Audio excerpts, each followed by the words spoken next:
இப்போ அரிசி சாக்கு பை நம்ம வீடுகளில் நிறைய இருக்கும். நம்ம அரிசி வாங்கினதுக்கப்புறமா அந்த அரிசி சாக்கு பை வந்து தூக்கி போட்டுடலாமா, என்ன பண்ணுறது அப்படின்னு வந்து நம்ம யோசிப்போம்.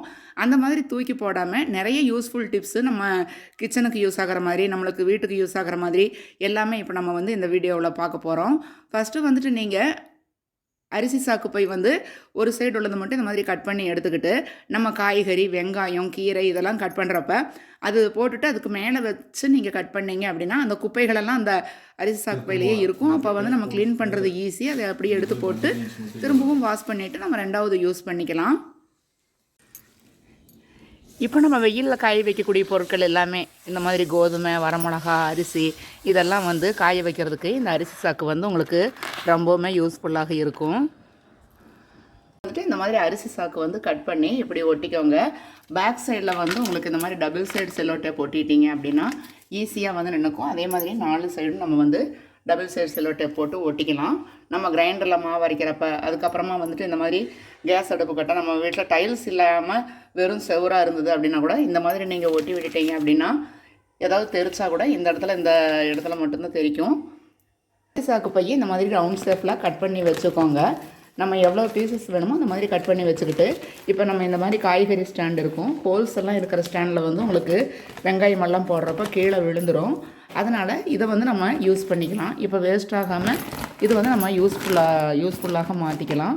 இது என்னுடைய சேனல் மறக்காமல் சப்ஸ்கிரைப் பண்ணிக்கோங்க. இந்த மாதிரி யூஸ்ஃபுல் வீடியோஸ் என்னுடைய சேனலில் இருக்குது. அந்த லிங்க்கும் உங்களுக்கு டிஸ்கிரிப்ஷன் பாக்ஸில் கொடுக்குறேன், பாருங்கள். இந்த மாதிரி யூஸ் பண்ணீங்க அப்படின்னா உங்களுக்கு பாருங்கள், இந்த மாதிரி நம்ம காய்கறிகள் எல்லாம் போடக்கூடிய ஸ்டாண்டில் வந்து பூண்டு, அதுக்கப்புறமா வந்துட்டு இந்த மாதிரி வெங்காயம் எல்லாம் போட்டு வச்சிட்டிங்க அப்படின்னா பார்க்குறதுக்கு வந்து உங்களுக்கு ரொம்ப நீட்டாக இருக்கும். சாக்கு பார்த்தீங்கன்னா இந்த மாதிரியும் இருக்கும். இப்போ 2 டைப்பில் நம்மளுக்கு கிடைக்கும். சில்வர் கலரில் யூஸ் பண்ணி அப்ளை வந்த டிப்ஸ் எல்லாம் நான் காமிச்சிருந்தேன். இதில் பார்த்தீங்க அப்படின்னா உள் சைடு வந்து இந்த மாதிரி உங்களுக்கு இருக்கும். இதுவும் நம்ம வந்து இப்போ யூஸ் பண்ணிக்கலாம். இப்போ வந்துட்டு நம்ம இது கட் பண்ணி எடுத்துடலாம். ஒரு சைடு மட்டும் ஃப்ரண்ட் சைடு வர மாதிரி கட் பண்ணி எடுத்துக்கலாம். இப்போ இந்த மாதிரி அரிசி சாக்கு பை ஒன்று எடுத்துக்கோங்க. உங்கள்கிட்ட இருக்கக்கூடிய ப்ளவுஸ் பிட் வந்து இந்த மாதிரி எடுத்துக்கோங்க. இப்போ இந்த அரிசி சாக்கு பையில் வந்துட்டு இந்த ப்ளவுஸ் பிட் வச்சு இந்த மாதிரி நம்ம ஸ்டிச்சிங் பண்ணி எடுத்துக்கணும். இந்த சைடு முழுவதுமே தைச்சு ஸ்டிச்சிங் பண்ணி உங்கள்கிட்ட இருக்கக்கூடிய லேஸ் ஏதாவது ஒன்று வச்சு நீங்கள் ஸ்டிச்சிங் பண்ணி எடுத்துக்கோங்க. இப்போ பாருங்கள், நான் வந்து இந்த மெரூன் கலர் ப்ளவுஸ் பிட் உங்களுக்கு காமிச்சேன். இது முழுவதுமே இந்த அரிசி சாக்கு பையில் வச்சு ஸ்டிச்சிங் பண்ணியிருக்கேன். இப்போ இந்த அவுட்லைன் முழுவதுமே இந்த மாதிரி லேஸ் கொடுத்து ஸ்டிச்சிங் பண்ணி நம்ம அதுக்கப்புறமா வந்து ஃப்ரிட்ஜ் ஆர்கனைசராக மாற்றிக்கலாம்.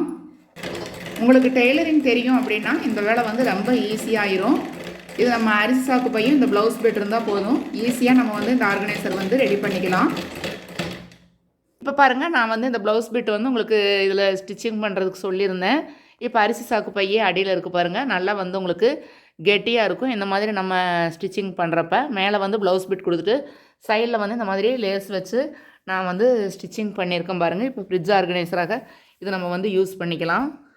இப்போ இது 2 சைடும் வந்து பேக்கெட் உள்ள மாதிரி ஸ்டிச்சிங் பண்ணியிருக்கேன். இது ஆல்ரெடி உங்களுக்கு வந்து என்னுடைய சேனலில் நான் போட்டிருக்கேன். ப்ளவுஸ் பிட் வந்து நம்ம எப்படி ஆர்கனைஸ் பண்ணுறது அப்படிங்கிறது எல்லாமே, வேஸ்ட்டு ப்ளவுஸ் பிட் எல்லாமே அதே டைப்பே தான். உங்களுக்கு இந்த மாதிரி நம்ம ஃப்ரிட்ஜுக்கு உண்டான இது வந்து ரெடி பண்ணிக்கலாம். இது ரொம்ப ஈஸிங்க.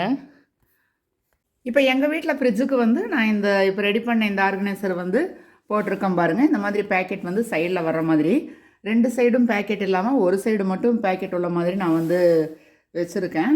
உங்களுக்கு எந்த டைப் வேணுமோ அந்த மாதிரி வந்து நீங்கள் யூஸ் பண்ணிக்கலாம். எங்கள் ஃப்ரிட்ஜு வந்து இந்த கலர் கொஞ்சம் மெரூன் கலர் மாதிரி இருக்கிறதுனால நான் இந்த கலர் வந்து சூஸ் பண்ணி நான் இந்த மாதிரி ஆர்கனைஸ் பண்ணியிருக்கேன். இப்போ நம்ம கிச்சனில் இந்த மாதிரி ஃப்ரிட்ஜு யூஸ் பண்ணுறப்போ உங்களுக்கு எந்த பொருள் வேணுமோ அந்த மாதிரி வச்சுக்கலாம். நான் இப்போ வந்து டார்ச் லைட் வச்சுருக்கேன். அதே மாதிரி இந்த பேக்கெட் வந்து நான் கொஞ்சம் பெருசாக வச்சுருக்கேன். உங்களுக்கு சின்னதாக வேணும்னாலும் சின்னதாக நீங்கள் வச்சுக்கலாம். அது இந்த நம்ம வீட்டில் பாத்ரூம்லாம் வைப்போம் இல்லைங்களா, அந்த ஓடோன் ஸ்மெல்லுக்கு, அதுவும் அதே மாதிரி இதில் நான் போட்டு வச்சுருக்கேன். அதுக்கப்புறமா இந்த ஃபேனுக்கெல்லாம் உள்ள ரிமோட்டு இதெல்லாமே வந்து இதில் நம்ம போட்டுக்கலாம். என்ன பொருட்கள் வேணாலும் போட்டாலும் நம்மளுக்கு வந்து பார்க்குறதுக்கும் நல்லா நீட்டாகவும் இருக்கும். இதே ஆர்கனைசர் வந்து நீங்கள் கடையில் வாங்கினீங்க அப்படின்னா உங்களுக்கு 500 எல்லாம் ஆகுங்க. ஆனால் நம்ம வீட்டில் செய்கிறப்ப வெறும் அரிசி சாக்கு பையன் நம்ம கிட்ட இருக்கிற ப்ளவுஸ் பிட் இருந்தால் போதும். எவ்வளோ சூப்பராக அழகாக நம்ம ரெடி பண்ணிட்டோம் பாருங்கள். இந்த மாதிரி கண்டிப்பாக நீங்களும் ட்ரை பண்ணி பாருங்கள். இந்த டிப்ஸ் வந்து கண்டிப்பாக உங்களுக்கு யூஸ்ஃபுல்லாக இருக்கும் அப்படின்னு நினைக்கிறேன். இப்போ உங்கள் வீட்டு கிச்சனில் இந்த மாதிரி செல்ஃபில் வந்து நீங்கள் பொருளெல்லாம் இந்த மாதிரி வச்சுருப்பீங்க, மளிகை பொருளெல்லாம் வச்சுருப்பீங்க இல்லையா, அதில் வந்துட்டு இந்த மாதிரி இந்த அரிசி சாக்கு பை வந்து கட் பண்ணி போட்டுக்கிட்டு இந்த செல்ஃபில் வந்து வச்சுக்கிட்டீங்க அப்படின்னா உங்களுக்கு வந்து எடுத்துகிட்டு க்ளீன் பண்ணுறதுக்கு யூஸ்ஃபுல்லாக இருக்கும். எந்த அளவுக்கு வேணுமோ அந்த சைஸுக்கு வந்து நீங்கள் இது கட் பண்ணி எடுத்து இந்த மாதிரி இது போட்டு அதுக்கப்புறமா நீங்கள் இந்த பொருளெல்லாம் அடுக்கி வச்சிங்க அப்படின்னா உங்களுக்கு பார்க்குறதுக்கு நல்லா நீட்டாகவும் இருக்கும்.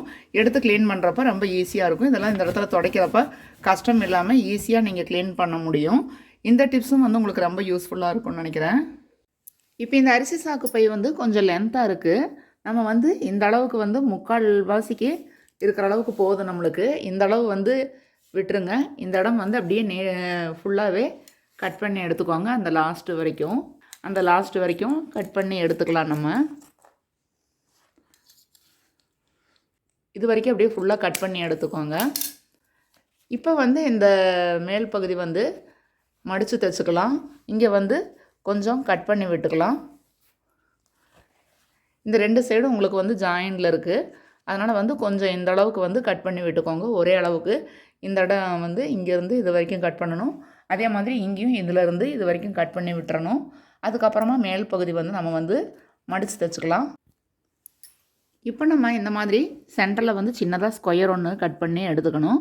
அதுக்கப்புறமா மேல் பகுதி வந்து இந்த மாதிரி இருக்குது பார்த்தீங்களா, இங்கே வந்து நம்ம மடித்து தைச்சிட்டு இதில் வந்துட்டு நம்ம கட்டைப்பை குச்சி சொருகிக்கணும். இந்த 2 பக்கமுமே அதே மாதிரி மடித்து தைச்சிக்கணும். கொஞ்சமாக மடித்து தைச்சிக்கோங்க. இந்த அளவுக்கு வந்து மடித்து தைச்சா போதும். அதுக்கப்புறமா நம்ம கட்டைப்பை குச்சி வந்து சொருகி விட்டுக்கலாம். அதே மாதிரி இந்த சைடு வந்து லைட்டாக இந்த மாதிரி சின்னதாக ஒரு ஸ்கொயர் மாதிரி வரைஞ்சிக்கோங்க. வரைஞ்சிட்டு அந்த ஒரே மாதிரி இருக்கிற மாதிரி பார்த்துக்கோங்க சைஸு. நீங்கள் வந்து இது வந்து கட் பண்ணி எடுத்துக்கோங்க. இந்த கார்னரும் வந்து கட் பண்ணி எடுத்துக்கிட்டு நம்ம வந்து ஸ்டிச்சிங் பண்ணிக்கலாம். இப்போ இது மேலே கிளாத் வேணும் அப்படின்னா வேறு ஏதாவது கலரு உங்களுக்கு பிடிச்ச கிளாத் ஏதாவது இருந்தால் நீங்கள் போட்டு ஸ்டிச்சிங் பண்ணிக்கலாம். இல்லை வேண்டாம் அப்படின்னா இது இப்படியே வந்து நீங்கள் கட்டைப்பை குச்சி மட்டும் சொருகிட்டு யூஸ் பண்ணிக்கிட்டீங்க அப்படின்னா நல்லா வெயிட் தாங்கும். நம்ம கடைகளில் கொடுக்குற கட்டைப்பையை விட இந்த அரிசி சாக்கு பை வந்து நல்லா வெயிட் தாங்கும். அப்படிங்கிறதுனால நீங்கள் இது இப்படியே வேணாலும் யூஸ் பண்ணிக்கலாம். உங்கள்கிட்ட இந்த மாதிரி டெய்லரிங் பண்ணுறீங்க அப்படின்னா சின்ன சின்ன ப்ளவுஸ் பிட்ஸ் நிறைய மிச்சமாகும். அது எல்லாமே வேஸ்ட் பண்ணாமல் நம்ம இந்த மாதிரி ஸ்கொயராக கட் பண்ணிவிட்டு நம்மளுக்கு வேணுங்கிற டிசைனில் வச்சு தைச்சு இப்போ இந்த அரிசி சாக்கு பையில் வச்சு நம்ம தைச்சு யூஸ்ஃபுல்லாகிற ஆர்கனைசராக மாற்றிக்கலாம். இப்போ அழகான ஷாப்பிங் பேக் வந்து நம்மளுக்கு ரெடி ஆகிருச்சு பாருங்கள். நான் வந்து கட்டைப்பையில் இருக்கக்கூடிய குச்சி வந்து இந்த இடத்துல கொடுத்து இந்த மாதிரி மடித்து தைச்சிருக்கேன். உள்ளே வந்து அரிசி சாக்கு பை தான் நான் வந்து கொடுத்துருக்கேன். மேலே வந்து எல்லாமே சின்ன சின்ன ப்ளவுஸ் பிட்ஸ் என்கிட்ட இருக்கக்கூடிய ப்ளவுஸ் பிட்ஸ் எல்லாமே வச்சு இந்த மாதிரி வந்து நான் ஸ்டிச்சிங் பண்ணியிருக்கேன். இங்கே வந்து ஒரு ஹோல்ஸ் உங்கள்கிட்ட போட்டு காமிச்சிருந்தேன். அதே மாதிரி கீழையும் வந்து இப்படி கட் பண்ணிவிட்டு தைச்சோம் அப்படின்னா இப்படி நம்மளுக்கு வந்து அழகாக இருக்கும். பார்க்குறதுக்கு வந்து பொருளெல்லாம் வைக்கிறப்ப நல்லாவும் இருக்கும். இப்போ நம்மளே ஸ்டிச்சிங் பண்ணினதுனால உங்களுக்கு வந்து இது அவ்வளோ சீக்கிரமாக தையலெல்லாம் பிரியாது, நல்லாயிருக்கும். இது அரிசி சாக்கு பை அப்படிங்கிறதுனால உங்களுக்கு வந்துட்டு நல்லா வெயிட்டும் தாங்கும். அது நம்ம வீட்டு யூஸ்க்கெல்லாம் நம்ம இந்த மாதிரி எங்காவது போகிறப்பெல்லாம் கொண்டு போனால் ரொம்ப லுக்காகவும் இருக்கும் பார்க்குறதுக்கு. இதே மாதிரி உபயோகமான தகவல்களோட நெக்ஸ்ட் வீடியோவில் உங்களை மீட் பண்ணுறேன். வாழ்க வையகம், வாழ்க வளமுடன்.